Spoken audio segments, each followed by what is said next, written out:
Hey Brad Squad, it's Belgium Kim, and today we are taking you inside the Bronx Night Market. It is the largest food market in Uptown, Bronx, and Westchester County, attracting more than 10,000 visitors every month. And today we're going to be talking to some of the amazing food vendors, local craftsmen who are selling their merchandise, and one of the event's organizers.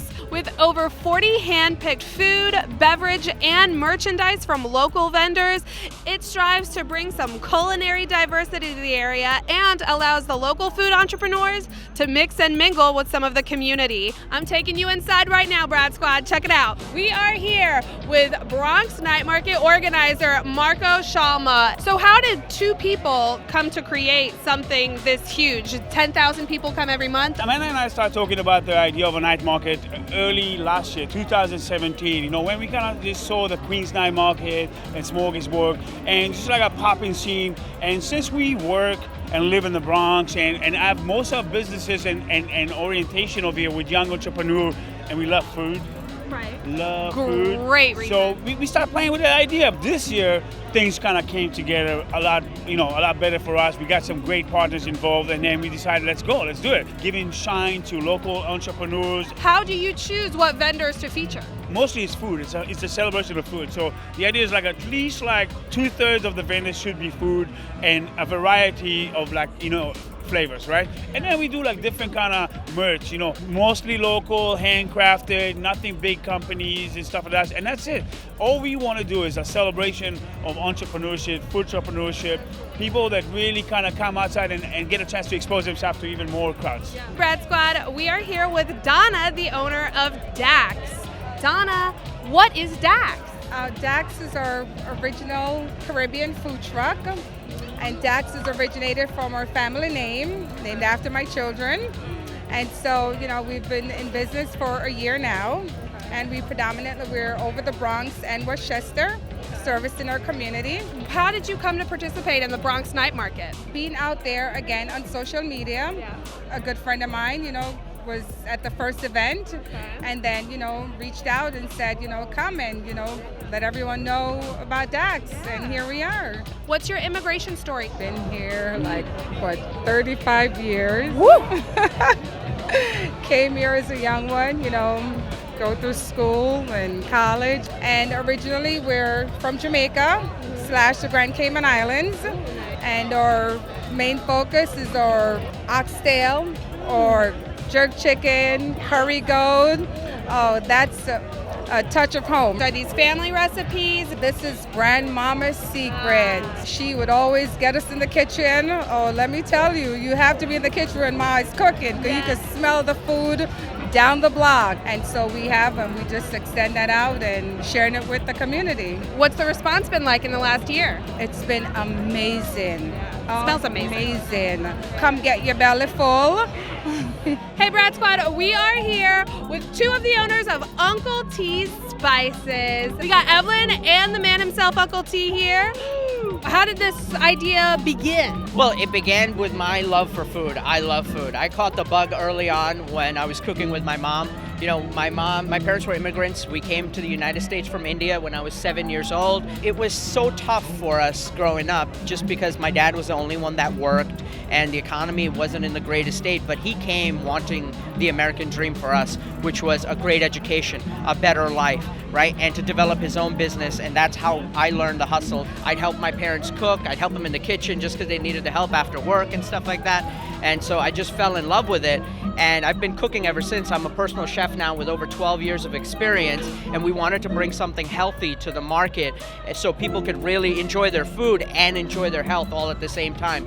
So we specialize in no salt and low salt seasonings, but 100% of the flavor. Why seasoning? Why was a spice the way that you wanted to approach that? So the different blends, a lot of people, we find that in their spice cabinets, they have all these bottles. So our whole thing is we have these blended seasonings. So one bottle does the trick. So it makes cooking a lot easier. It makes even the novice chef feel like they're a professional chef. It's very friendly for families. Everyone can kind of get in the kitchen, which is where we're big on family. So getting in the kitchen, we want everyone to partake in it. So that's kind of where the idea came from. We came together to make these all natural seasonings, no preservatives. Everything is low sodium or salt free. So we're, trying to appeal to the people who are health conscious but still want big flavor in their food. Is this a family business? Absolutely. We're all here together working as a family, and we love being here at the Bronx Night Market. So we met some of the organizers of the Bronx Night Market. I actually am a teacher in the Bronx. And so they approached us, we got together, and we were like, this is great. It brings a lot of culture, it brings a lot of positivity. Everybody's here gathered together. It's a really great ambiance and feeling here. Are you guys just at these types of markets and fairs right now, or are you hoping to be in stores sometime soon? We actually sell primarily online, but we are in quite a few stores. Stores in Long Island and stores in the city. And you guys just started this last year? Yeah. I'm dying to try some of these spices. What's the go-to? What do I definitely try? The red sea salt from Hawaii, the Luigi's Revenge is like our most versatile seasoning. It's got everything everyone loves: onion, garlic, oregano, red pepper flakes. And you definitely try our newest one, the Thai. It's got lemongrass, basil, and cayenne pepper. This is our Thai seasoning. This is the one where we get fresh lemongrass actually imported from Thailand. We dry roast it and then we blend it in to give it that authentic taste. We work with farmers in Thailand for it. Take a bite. Let me know what you think. Ooh, damn! It's really good. Hey, Brad Squad, I am here with Sam from Lots of Latkes. Sam, my first question, it's gonna be a silly one. Sure. What's a latke? So a latke is it's a fried potato pancake traditionally. We put a twist on it. We do sweet potato and we do beet. We do seasonal ones like plantain or butternut squash. So it's really anything you can shred and fry as a pancake that's a vegetable. That counts as a latke. In my mind. Okay. What is the origin of a latke? So they weren't originally potatoes, actually. You'd think that traditionally we think of them as potato pancakes, but before potatoes came over from the New World, it was usually turnips or even cheese, like ricotta pancakes. And then as potatoes became so ubiquitous in Eastern Europe, they became the form that we think of them. So they're Eastern European? Yes. What's your immigration story? Most of my great-grandparents were Jewish in either Russia, Lithuania. They left for America because of around World War I, a lot of persecution of Jewish people, which is, how most people immigrate to here is some type of persecution, some type of trouble. And my grandma was born in Israel in 1925, and she came here. What inspired you to create an entire enterprise around latkes? Well, I just always thought that whenever you get latkes at any of these specialty stores, they're really cakey. They're not home-style latkes, which are like more crispy and like a little thinner. So I wanted to do that. And I started thinking of all these ideas, like I could do beets, I could do sweet potatoes, I could do like a latke sandwich where the latkes are the buns. We're just starting out now though, so it's a little simpler than that. It's not a family recipe because no family has a latke recipe. Really? It's just this amount of potatoes, this amount of onions, this amount of salt, everyone just knows, No one writes it down. So our latkes are a little different. We use a lot more seasoning. We have our own latke salt. This is a beet latke, and this is a sweet potato latke. And this is our homemade applesauce, and that's sour cream. I want to try no sauce. Is that there? Yes, no, that's how you get all the... That's delicious. Thank you. Sam, that is... I think it's good food. At the end of the day... It's comfort food. Yeah, it's comfort food, exactly. That's beet, yeah. Oh, wow. Do I like beets? I didn't even know I liked beets. This is delicious. We don't have a store, we just do pop-ups and events. I'll be posting up updates on the Instagram, on the Facebook, Lots of Latkes. That's where you can find me. We are back with Catherine from Catatonic. So I was checking out your absolutely gorgeous jewelry. Can you tell us a little bit about this? So it's everything I make by hand. I just started metalsmithing like 2 years ago, and I got into it because I was tired of spending money on jewelry and then finding other people wearing the same thing every time I went out. So I just wanted to do something different, and I fell in love with it. Do you have a brick and mortar? Are you sold in stores, or do you thrive off of pop-ups and fairs like this? Yeah, it's pop-ups and markets and my online. I have a website that you can order from. That's amazing. What inspired you to make all of this? it comes from fine art, it comes from movies, it comes from food. Like, it can really be anything. So you've been doing this for 4 years. Is this your full-time job? No, it is not. I'm a personal trainer. When did you get involved with the Bronx Night Market? From the beginning. From the first one was June 30th, I think, and I just have been in every single one since. What's your immigration story? My great-grandparents immigrated from Italy, and so my grandparents were born here, and the rest of us here. My dad's from Brooklyn, and then he married my mom in the Bronx, and so Oh my now God. we're Bronx. I was born here. I would love to go check out some of this jewelry. Absolutely. Let's do it. So what's the main material for most of this jewelry?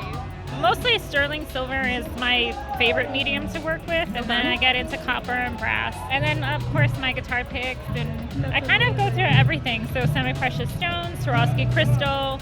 This is absolutely beautiful. So Brad Squad, we are here with Michelle, Layla, and Kay Marie. You guys.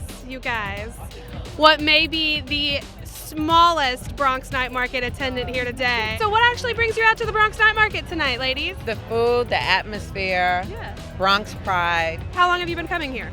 This is our third as well. But we're hooked now, so this is definitely going to be a tradition we work in on an annual event. I keep hearing this all day. Everybody has said it's about the community. What makes it so special, and what makes the Bronx Night Market encapsulate that? We both grew up in the Bronx, and growing up in the Bronx, we've seen the transition of the area, and we remember how it was at different points in time where our parents wouldn't even let us come to the Bronx by ourselves to Fordham Road, and here we are just experiencing a sense of community, togetherness. Everyone's having a great time, friendly, completely opposite of the Bronx's reputation. And we just want to be out here together promoting this positivity. All right, how was the trip? You look like a champ. You're really coming through it. Brad Squad, I've saved what I think just might be the best for last. Don't tell anybody I said that. I got oxtail, I got jerk chicken, I got plantain. Squad, you know how I feel about Caribbean food. Let's do this.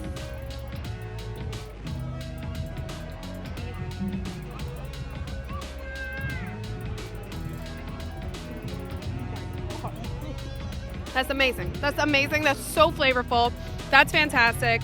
I'm about to devour every single thing on this plate. I'm out.